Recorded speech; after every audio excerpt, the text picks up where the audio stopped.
നമസ്കാരം. പ്രശസ്ത മാധ്യമ പ്രവർത്തകയും വനിതാ മാധ്യമ പ്രവർത്തകരുടെ ദേശീയ സംഘടനയുടെ സംഘാടകയും ഗ്രന്ഥകർത്താവും എഴുത്തുകാരിയുമാണ് മലയാളിയായ അമ്മു ജോസഫ്.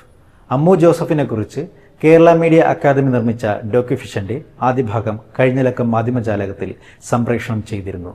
അതിന്റെ തുടർച്ചയാണ് ഈ ലക്കം മാധ്യമജാലകത്തിൽ. ഡോക്യുഫിഷൻ സംവിധാനം ചെയ്തിരിക്കുന്നത് ദേശീയ അവാർഡ് ജേതാവായ സംവിധായിക ഷൈനി ബെഞ്ചമിനാണ്. മാധ്യമജാലകത്തിന്റെ 387-ാം എപ്പിസോഡിലേക്ക് സ്വാഗതം. That was the time when Ms. Magazine had just been started, you know. I think it started in 74 or 75. Yes, it was all during that period of time. So I said I'd like to do a thing, and then I had to get, obviously, they had to say okay for me to spend a week in their office in New York. And of course met Gloria Steinem and all the other senior editors, and literally stayed there for a week, interviewing some of them and getting to know what the idea was behind Ms. Magazine.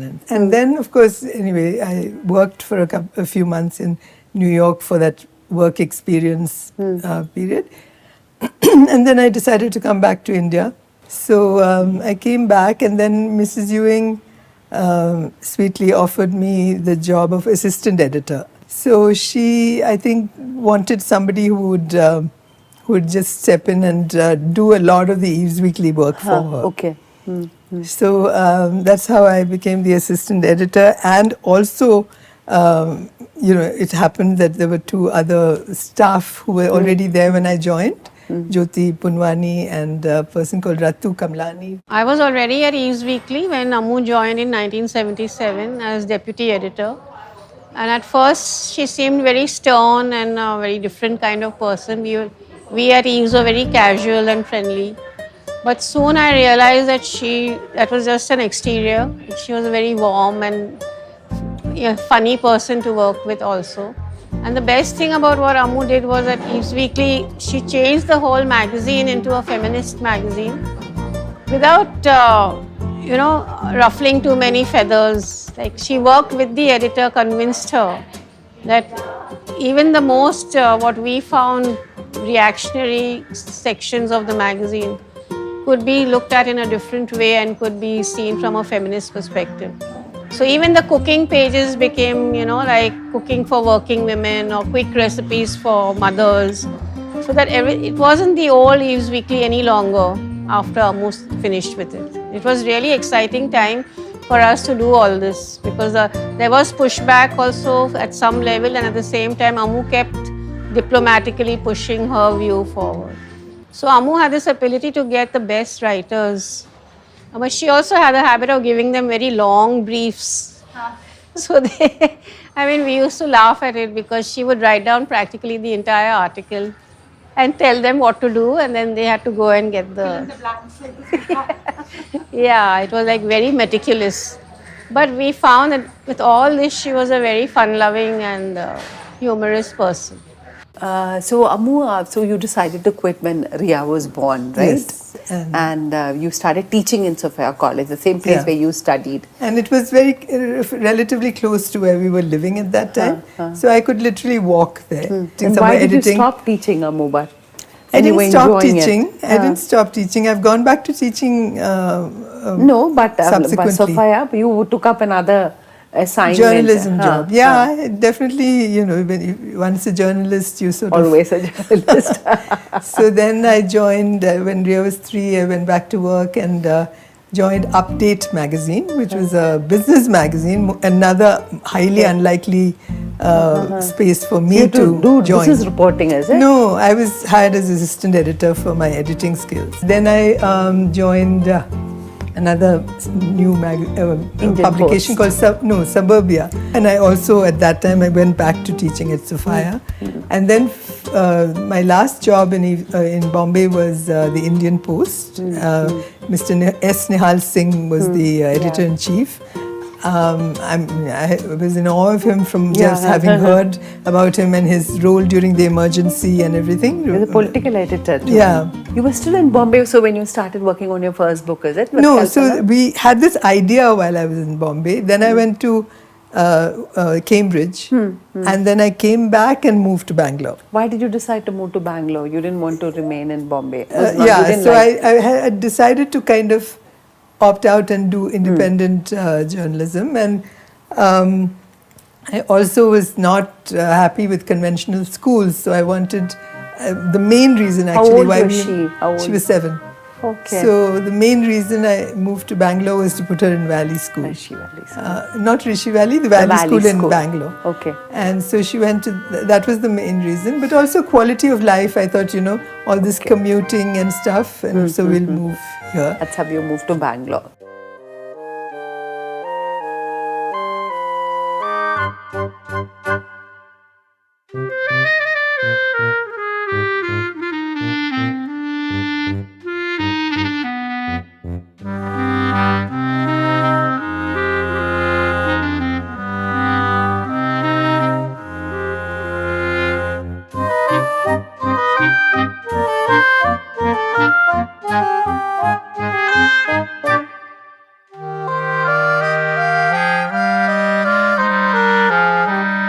A long time ago, our children were studying in the same school, same class for that matter, in the Valley School. And being single parents, we used to meet more often there. To all our birthday parties and things like that, she used to come. I used to go, taking my son, and she used to bring her daughter. We had come common friends in Saraswati Karnad and Girish Karnad, whom I knew very well from Chennai days, Cholamandal Artist Village days. But I didn't know that she knew them also. So we used to meet at their place for dinners, and that's where I think we met properly. Don't you think so? Yeah. I always say it was a PTA romance. Whatever it is, I think it happened for good, and I'm very happy about it. And it so happened that this place we are now sitting, I had brought Ammu to this place once before we had built this house, and then I showed the place and she said it's a beautiful place. Only thing is you should build something so that you can come. He inherited it from his family. It's family property. It's a family gift to me. And My I think father- he used to come here like some punishment posting kind of thing. Once a week you'd come here and spend a little time and leave. Yeah. I have lived amongst the strong women in my life. My mother was a very strong woman. My late wife, Arnavas, painter, very strong lady. And Ammu is another one. And Ammu, she somehow or the other, introduced me to a lot of her friends who were activists. So it made a lot of difference to my life. Activism came into my life, though I was open to that activism from the beginning. But really speaking, it came to my life much more strongly later. And I appreciate, though I don't read many things what she writes, I don't understand many things what Keep she asking writes. at breakfast, have you read it? Have you read it? So, but she also, at the same time, she also says that I'm not going to write about art. No, in a way, it's a good thing. I think we work under the same roof, but she works in a very different way. I work in a very different way. So that is a very important thing, I think, in life.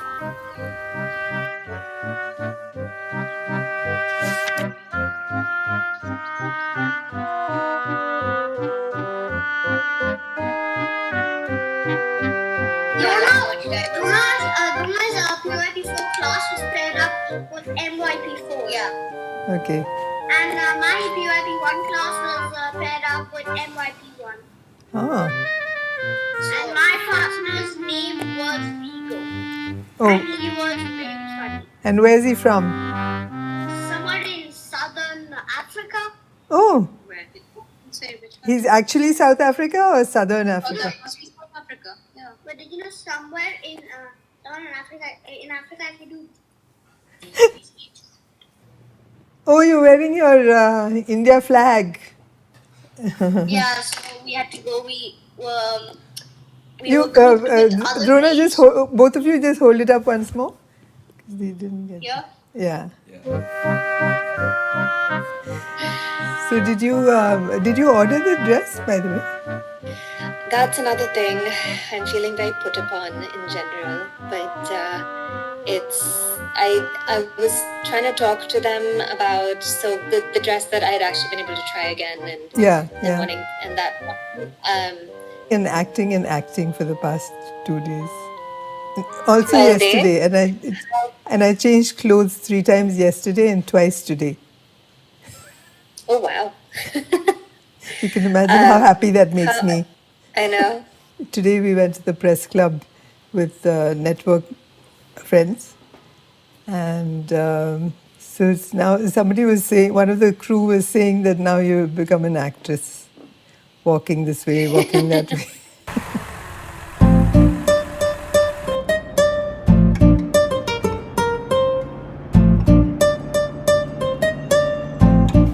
I understand the main concern to be addressed today relates to language and the need for the media to use language that is egalitarian and inclusive, avoiding discriminatory, derogatory, disparaging, demeaning, and abusive terms. I'm sure many of you are aware about the furor over the headline used by the BBC for its report on the sudden and somewhat shocking resignation of the former Prime Minister of New Zealand, Jacinda Ardern, which made headlines across the globe. After going on 6 years of some big challenges, I am human. Politicians are human. We give all that we can for as long as we can, and then it's time. And for me, it's time. BBC's report carried the headline, Jacinda Ardern resigns. Can women really have it all? There was major outrage over the headline's implication that she resigned because, as a woman, she could not cope with the pressure of being in a leadership position. The BBC responded by quickly changing the headline to Jacinda Ardern resigns, departure reveals unique pressures on PM. That was much better, wasn't it? The way Indian media covers topics around gender, women, children sometimes irks me. And the most what is disturbing is the language which the media employs when it comes to talking about sexual violence.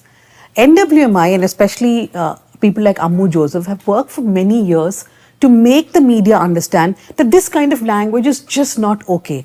I mean, if you're going to use, for example, the word jilted lover for a man who's actually stalking a woman and then murdering her, you are giving a signal that perhaps the crime that he committed was because he was jilted. After all, most of the media editors are men who are from upper caste families. So it does take a lot of effort to drill into them that this language is not okay, this language has to be changed. And I'm personally very thankful to people and editors like AMMU Joseph who have stood right in front in this battle to convince other media houses that language has to be changed. ആദ്യകാലങ്ങളിൽ അവരൊട്ടും serious ആയിട്ട് എടുത്തിരുന്നില്ല. പക്ഷെ അത് പതുക്കെ പതുക്കെ മാറാൻ തുടങ്ങി. KUWJ serious ആയിട്ട് എടുത്തു തുടങ്ങി, പ്രസ് ക്ലബ്ബ് സീരിയസ് ആയിട്ട് എടുത്തു തുടങ്ങി. പിന്നെ നമ്മൾ പ്രസ് ക്ലബ്ബിൽ ഇടയ്ക്കിടയ്ക്ക് കൂടാൻ തുടങ്ങി പല ഇഷ്യൂസിൽ. നമ്മൾ പലതവണ കൂടി. പിന്നീട് സൂര്യനെല്ലിയുടെ കേസ് വന്നപ്പോൾ അതിൻ്റെ റിപ്പോർട്ടിങ്ങിനെതിരായിട്ട് കണ്ടന്റിൽ ഉണ്ടാക്കേണ്ട മാറ്റത്തെക്കുറിച്ച് സൂര്യനെല്ലിയുടെയൊക്കെ റിപ്പോർട്ടിംഗ് സമയത്ത് ആക്ച്വലി വളരെ മോശമായിരുന്നു. റിപ്പോർട്ടിങ്ങിൻ്റെ ലാംഗ്വേജും സ്റ്റൈലും, 40 നരാധമന്മാർ, 40 ദിനരാത്രങ്ങൾ, ഇങ്ങനെയൊക്കെയാണ് വളരെ മെയിൻ സ്ട്രീം പത്രങ്ങളുടെ പോലും തലക്കെട്ടുകൾ.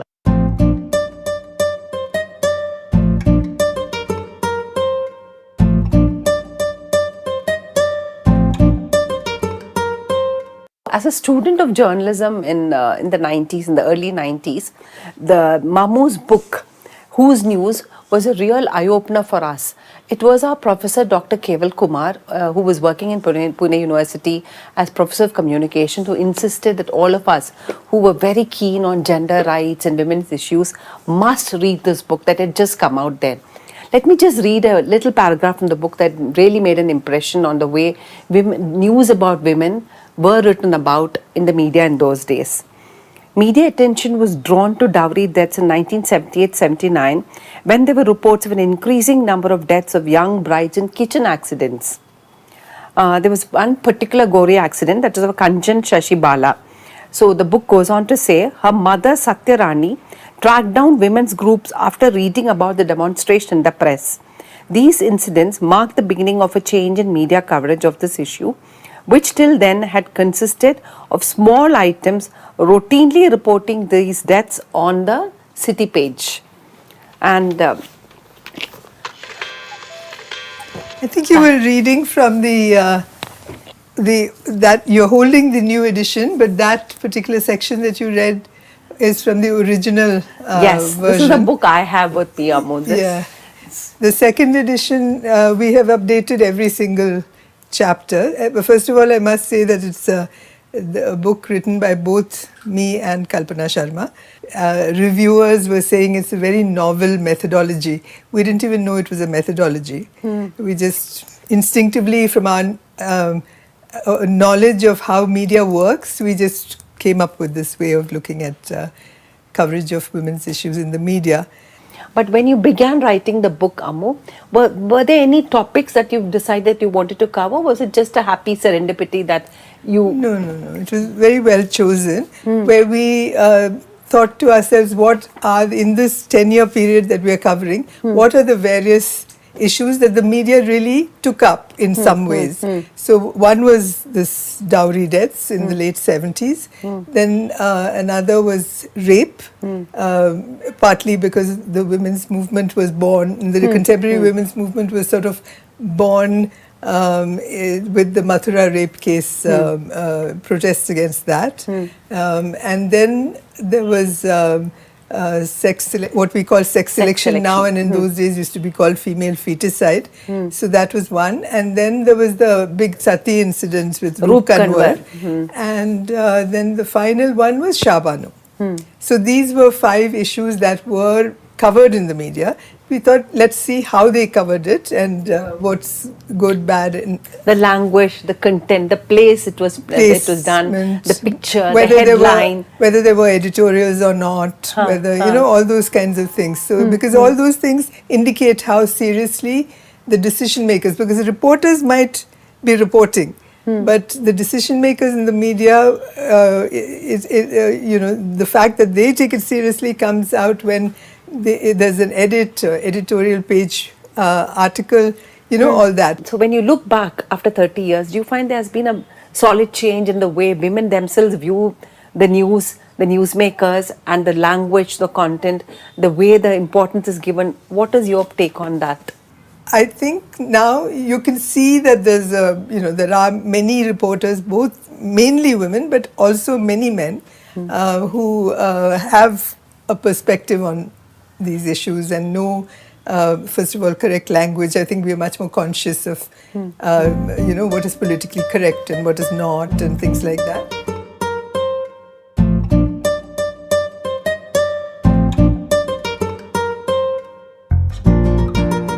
Ammu, her book, you know, the Whose News, co-authored with Kalpana Sharma, it has helped me a lot while analyzing media content. I have used it as a reference tool while analyzing media content, even in the Kannada media, and I have made use of the perspective which has been developed in that book while giving the talks in different forums also with related to media issues.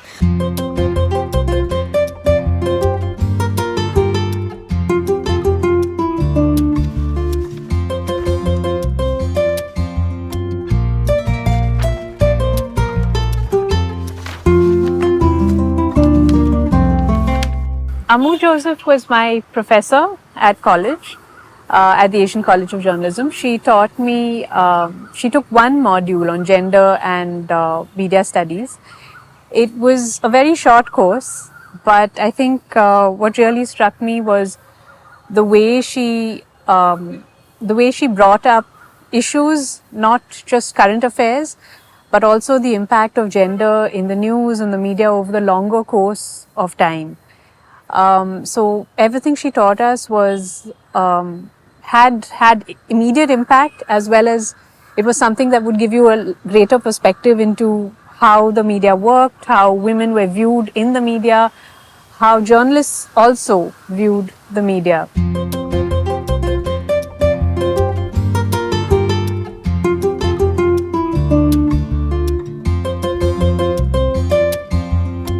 NWMI's Gender, Media and Elections blog, which was launched just ahead of the general elections of 2014.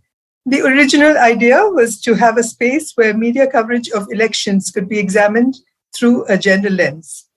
We thought it was important for a group like ours to keep a watch on how women and other genders are represented or not and portrayed in election-related news as voters, candidates, party members and leaders, election officials, etc. NWMIയുടെ Gender, Media and Elections ബ്ലോഗിൻ്റെ തുടക്കം ശരിക്കും അമ്മു ജോസഫിൻ്റെ ബ്ലോഗിൽ നിന്നാണ്. So she started this and it's been 10 years now. And I think 2 or 3 years ago, we shifted it from her personal blog to the website. So 10 years ആയി. അപ്പോൾ 2014 general election തൊട്ട് ഈ 2024 വരെ ഇപ്പോൾ 10 years ആയി. So this elections we've had stories before the results and post results also, analyzing how it has been covered and what are the issues.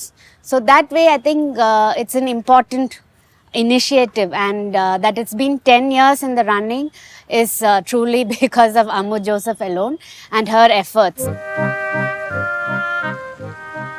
People assume that a women's network will be only talking about gender issues, but it's not only gender issues, it's also freedom of expression and censorship and all kinds of issues that affect media and media people. January 2024, it'll be 22 years.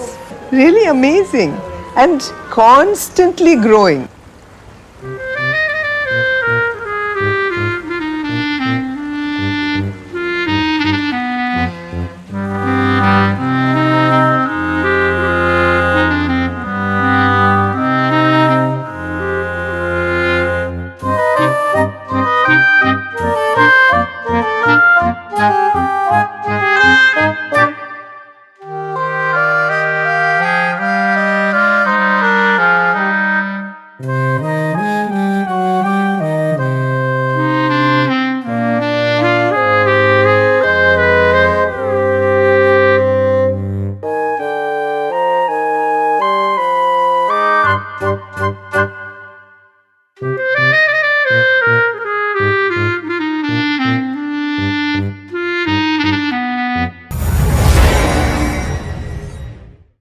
മാധ്യമജാലകത്തിൻ്റെ ഈ ലക്കം അവസാനിക്കുന്നു. അടുത്ത ആഴ്ച ഇതേ ദിവസം ഇതേ സമയം വീണ്ടും കാണാം. നന്ദി, നമസ്കാരം.